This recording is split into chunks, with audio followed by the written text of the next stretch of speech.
अस्सलाम वालेकुम students. First year physics course Peshawar board chapter number 3 के आज हम एमसीक्यूज़ डिस्कस करने वाले हैं बुक के। तो एमसीक्यू नंबर 1 आपके साथ है कि a ball is thrown vertically upward at 19.6 metres per second for its complete trip up and down back to the starting position. What's its average speed? तो एवरेज स्पीड मालूम करने के लिए स्टूडेंट्स आपका फार्मूला है total distance by total time.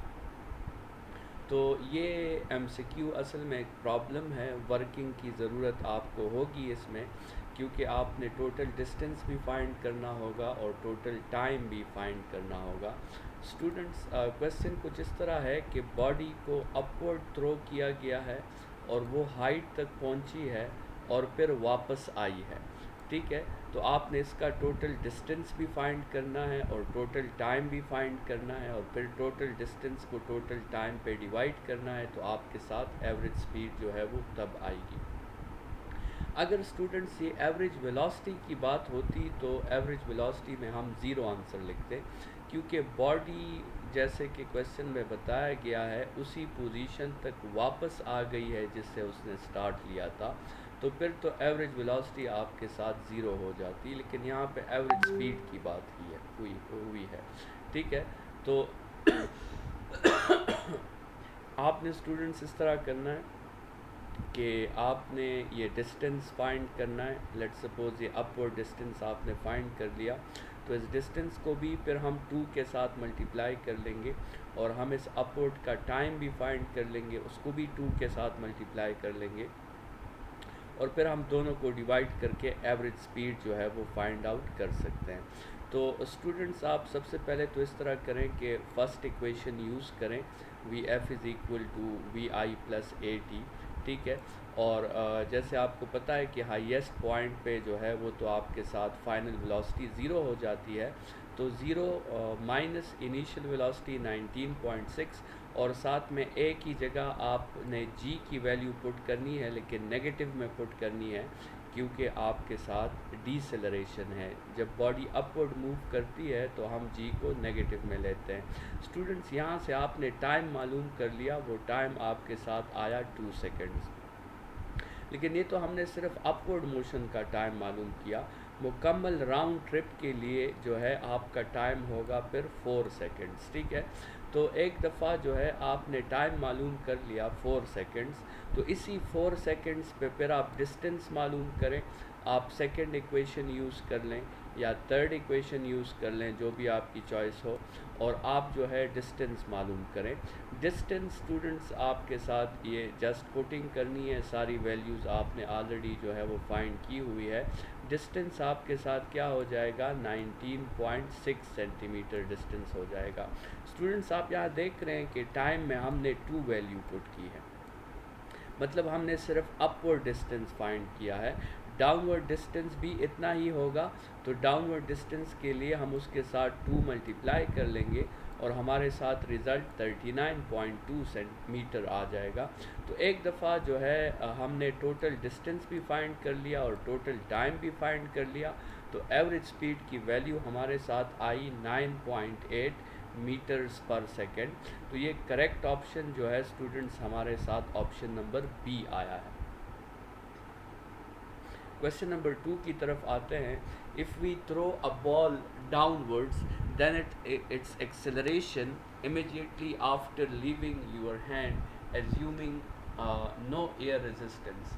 तो students अगर आप एयर रेजिस्टेंस को इग्नोर करेंगे और बॉडी फ्री फॉल में होगी, तो बॉडी फ्री फॉल में होगी तो उस वक्त तो उसकी एक्सेलरेशन को हम जी कहते हैं और उसकी वैल्यू आपके साथ क्या होगी, उसकी वैल्यू आपके साथ 9.8 होगी। तो करेक्ट ऑप्शन इसका ऑप्शन नंबर ए है। क्वेश्चन नंबर 3 की तरफ बढ़ते हैं। The time rate of change of momentum gives us force. ये तो फोर्स की डिफिनीशन है, जो आपने जो है इम्पॉर्टेंट एक रिलेशन था जो हमने कहा था कि ये आपके शॉर्ट क्वेश्चंस के लिए भी बहुत इम्पॉर्टेंट है कि force is defined as the time rate of change of momentum, ठीक है। The area under velocity time graphs is numerically equal to displacement. Students अगर ये स्पीड टाइम ग्राफ होता तो फिर हम उसके एरिया को डिस्टेंस कहते हैं, लेकिन ये वेलोसिटी टाइम ग्राफ है तो वेलोसिटी टाइम ग्राफ के एरिया को हम डिस्प्लेसमेंट कहते हैं। क्वेश्चन नंबर 5 की तरफ बढ़ते हैं। If the slope of velocity time graph gradually decreases then the body is said to be moving with. अच्छा स्टूडेंट्स, अगर आप वाई एक्सिस को वेलोसिटी से शो करें और एक्स एक्सिस को आप टाइम से शो करें तो ये क्वेश्चन में कहा गया है कि the slope is gradually decreasing. Slope is gradually decreasing का मतलब आपके साथ ऐसा ग्राफ आएगा, ठीक है, कि स्लोप पहले ज़्यादा है और फिर आहिस्ता आहिस्ता कम होते होते वो स्लोप मुकम्मल तौर पे हॉरिजेंटल हो गया है। तो स्टूडेंट्स इस ग्राफ को हम कहते हैं कि पहले तो ये बात कि वेलोसिटी टाइम ग्राफ के स्लोप को एक्सेलरेशन कहा जाता है और वो स्लोप डिक्रीजिंग है तो हम कहेंगे कि the slope is positive and it is decreasing, ठीक है। The slope is positive and it is decreasing. अभी डिक्रीजिंग का कोई ऑप्शन तो स्टूडेंट्स हमारे साथ ऑप्शन में मौजूद नहीं है, लेकिन पॉजिटिव का ऑप्शन हमारे साथ मौजूद है तो हम इसी को करेक्ट कंसिडर कर लेते हैं, ठीक है। वरना इसका करेक्ट आंसर अगर होगा तो वो होगा the slope is positive and it is decreasing, मतलब the acceleration is positive and it is decreasing. यहाँ पे स्टूडेंट्स जो है बी आंसर दिया गया है, लेकिन बी आंसर जो है वो गलत है। करेक्ट आंसर आपका आंसर नंबर ए है, ऑप्शन नंबर ए है। नेक्स्ट क्वेश्चन की तरफ बढ़ते हैं। A 7 kg ball experiences a net force of 5 Newton. Force उस पर 5 न्यूटन है, मास उसका 7 kg है, आपसे एक्सेलरेशन मांगी गई है। न्यूटन सेकंड लॉ को यूज़ करके एक्सेलरेशन फाइंड करें, आपको 0.71 ऑप्शन नंबर डी जो है वो आंसर मिल जाएगा। क्वेश्चन नंबर 7 की तरफ बढ़ते हैं। The unit of impulse is. Students impulse का एक यूनिट जो है वो तो मोमेंटम का यूनिट है, जो मोमेंटम का यूनिट है वही इम्पल्स का यूनिट है और वो है केजी मीटर पर सेकंड, लेकिन वो यूनिट आपको सामने नज़र नहीं आ रहा। तो यहाँ पे इम्पल्स का एक दूसरा फार्मूला यूज़ हुआ है कि impulse is the product of force and time. तो अगर उस फार्मूला के थ्रू हम देखें तो फिर इम्पल्स का यूनिट आता है न्यूटन सेकंड, ठीक है। तो इम्पल्स का unit option number B newton second. A ball with original momentum of +4 hits a ball and bounces straight back without losing any kinetic energy. Find the change in momentum of the ball. अच्छा students, इस तरह है कि एक ball था जो पहले इस डायरेक्शन में जा रहा था, ठीक है। लेट्स सपोज पहले वो राइट की डायरेक्शन में जा रहा था और ये बॉल है, ठीक है। अच्छा इस बॉल का जो इनिशियल मोमेंटम है वो आपके साथ है 4, ठीक है। अच्छा जब ये बॉल कोलाइड हुआ वॉल के साथ तो ये अपोजिट डायरेक्शन में जाने लगा। जब ये अपोजिट डायरेक्शन में जाने लगा तो और क्वेश्चन में कहा गया है कि इसने कोई काइनेटिक एनर्जी लॉस नहीं की, मतलब स्पीड इसकी कम नहीं हुई, ठीक है। कोलिजन में तो नॉर्मल स्पीड कम हो जाती है, लेकिन वो क्वेश्चन में कह रहे हैं कि स्पीड इसकी कम नहीं हुई। तो अगर स्पीड कम नहीं हुई तो मोमेंटम के मैग्नीट्यूड में भी कोई चेंज नहीं आया होगा, सिर्फ मोमेंटम का जो डायरेक्शन है वो चेंज हो गया होगा। तो आपके साथ फाइनल मोमेंटम जो है वो -4 हो जाएगा। अब स्टूडेंट्स आपके साथ फार्मूला चेंज इन मोमेंटम का क्या है, फाइनल माइनस इनिशियल। तो फाइनल में आपने -4 लगाया, फिर आपने फार्मूला वाला माइनस लगाया और इनिशियल में आपने 4 लगा लिया, तो इससे आपके साथ रिज़ल्ट आया -8 न्यूटन मीटर। स्टूडेंट्स ये बॉल के मोमेंटम में चेंज है -8 न्यूटन मीटर। अगर वो आपसे कहते कि वॉल के मोमेंटम में कितना चेंज आया है तो आप +8 न्यूटन सेकंड कहेंगे, क्योंकि एक आइसोलेटेड सिस्टम में चेंज इन मोमेंटम हमेशा ज़ीरो होता है। तो बॉल का मोमेंटम तो चेंज हो गया, वॉल का मोमेंटम भी चेंज हुआ होगा, पूरे सिस्टम का मोमेंटम कभी भी चेंज नहीं करेगा। और उसके लिए ये ज़रूरी है कि अगर बॉल का मोमेंटम डिक्रीज़ हुआ है तो वॉल का मोमेंटम इंक्रीज होना चाहिए। ठीक है, ये स्टूडेंट्स आपके साथ क्वेश्चन नंबर 8 था। क्वेश्चन नंबर 9 की तरफ पढ़ते हैं। A body is traveling with a constant acceleration of 10 meters per second square.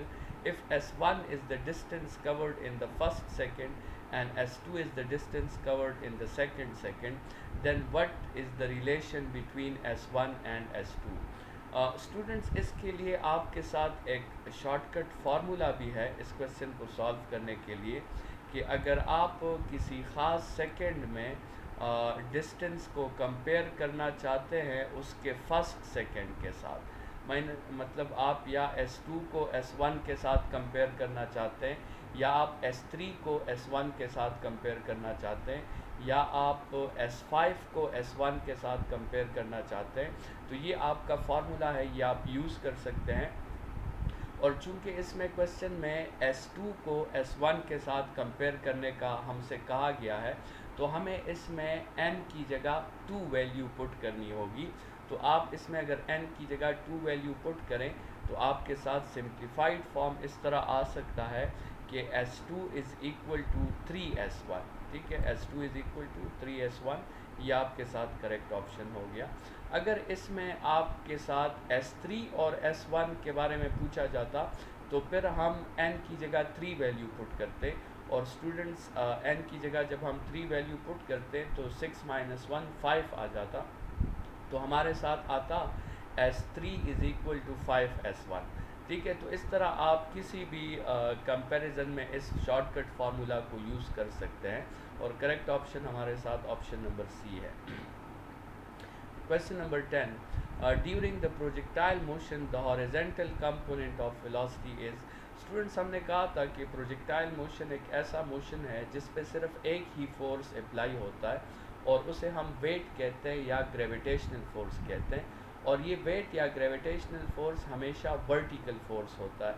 मतलब प्रोजेक्टाइल मोशन में वेलोसिटी का हॉरिजॉन्टल कंपोनेंट कभी भी चेंज नहीं होता, क्योंकि हॉरिजॉन्टल कंपोनेंट पे कोई फोर्स अप्लाई नहीं होता। So the horizontal component remains constant always. ठीक है, ये आपके साथ क्वेश्चन नंबर 10 का आंसर हुआ।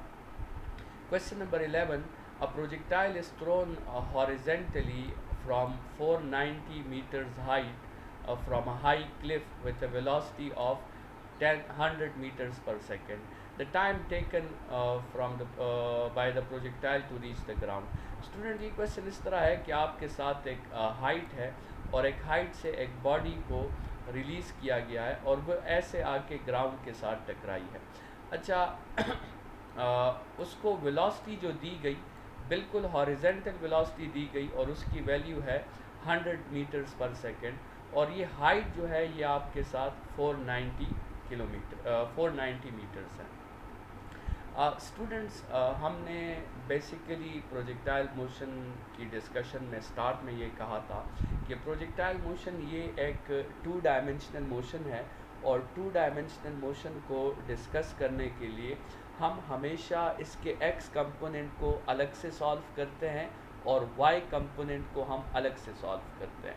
तो स्टूडेंट्स, आप ने टाइम मालूम करना है, तो आप इस तरह करें कि आप फर्स्ट इक्वेशन ले लें, फर्स्ट इक्वेशन, लेकिन वो फर्स्ट इक्वेशन आप y एक्सिस के लिए कंसिडर करें।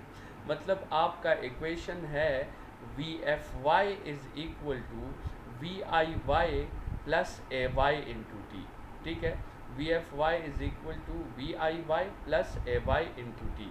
ठीक है, और इस इक्वेशन में स्टूडेंट्स आपको पता है कि हाईएस्ट पॉइंट पे तो वेलोसिटी सिर्फ हॉरिजॉन्टल होती है, वर्टिकल कंपोनेंट तो उसमें नहीं होता, तो उसमें आप VFY की जगह 0 पुट कर सकते हैं, और A की जगह आप जो है -g पुट कर सकते हैं। तो वहाँ से आप जो है बड़ी इजीली टाइम के लिए इक्वेशन को सब्जेक्ट कर सकते हैं, और जिससे आपका आंसर जो आएगा वो 10 सेकेंड्स आएगा। ठीक है, अच्छा, इस पूरे डेटा में आप देखें तो हाइट की ज़रूरत हमें नहीं पड़ी, हमने सिर्फ इनिशियल वेलोसिटी के हेल्प से जो है वो वैल्यू फाइंड कर ली है। ठीक है, लेकिन अगर आप एक सेकंड मेथड यूज़ करें जिसमें आपके साथ हाइट की ज़रूरत भी हो सकती है, वो फिर सेकंड इक्वेशन है। सेकंड इक्वेशन जो है वो आप y एक्सिस के लिए लिखें, S Y is equal to V I Y into T minus half G T square, ठीक है, या plus half G T square. अगर आप डाउनवर्ड मोशन कंसिडर करते हैं तो प्लस हाफ लगाएं, अगर अपवर्ड मोशन कंसिडर करते हैं तो माइनस हाफ लगाएं। और उसमें भी आप एस वाई की जगह एच लिख लें, और वी आई वाई चूँकि हॉरिजेंटली आप देख रहे हैं कि इनिशियली हमने जितनी भी वेलोसिटी दी है वो हॉरिजेंटली हमने दी है, वर्टिकल वेलोसिटी उसमें नहीं है, तो वी आई वाई की जगह आप ज़ीरो पुट कर देंगे और एस वाई की जगह आप एच पुट कर देंगे।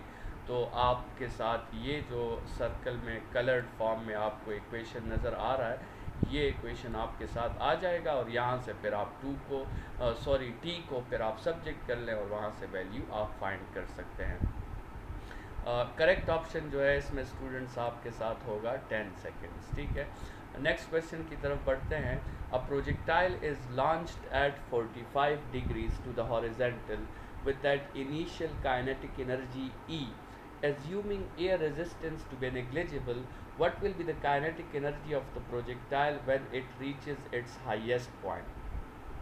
अच्छा स्टूडेंट्स, प्रोजेक्टाइल को जब लॉन्च किया जाता है तो उसमें इनिशियल वेलोसिटी का एक्स कंपोनेंट भी होता है और उसमें वाई कंपोनेंट भी होता है। तो काइनेटिक एनर्जी लॉन्च के वक्त ज़्यादा होती है क्योंकि वेलोसिटी का एक्स कंपोनेंट भी काइनेटिक एनर्जी में कंट्रीब्यूट करता है और वेलोसिटी का वाई कंपोनेंट भी काइनेटिक एनर्जी में कंट्रीब्यूट करता है। लेकिन स्टूडेंट्स हाईएस्ट पॉइंट पे तो वाई कंपोनेंट ज़ीरो हो जाता है, हाईएस्ट पॉइंट पे तो सिर्फ वेलोसिटी का एक्स कंपोनेंट रहता है वी आई कॉस थीटा, तो सिर्फ वो कंट्रीब्यूट करता है। तो ज़ाहिरी बात है कि हाईएस्ट पॉइंट पे काइनेटिक एनर्जी आपके साथ कम हो जाएगी। तो अभी वो आपसे पूछ रहे हैं कि हाईएस्ट पॉइंट पे काइनेटिक एनर्जी आपने मालूम करनी है इन टर्म्स ऑफ ई, ठीक है, इन टर्म्स ऑफ ई आपने मालूम करनी है। तो आप जो है students kinetic energy at the point of projection half M V I square. अच्छा, फिर kinetic energy at highest point, तो उसमें आपने वी आई की जगह students V I cos theta put करना है, तो आपके साथ आ जाएगा half M V I square cos square theta.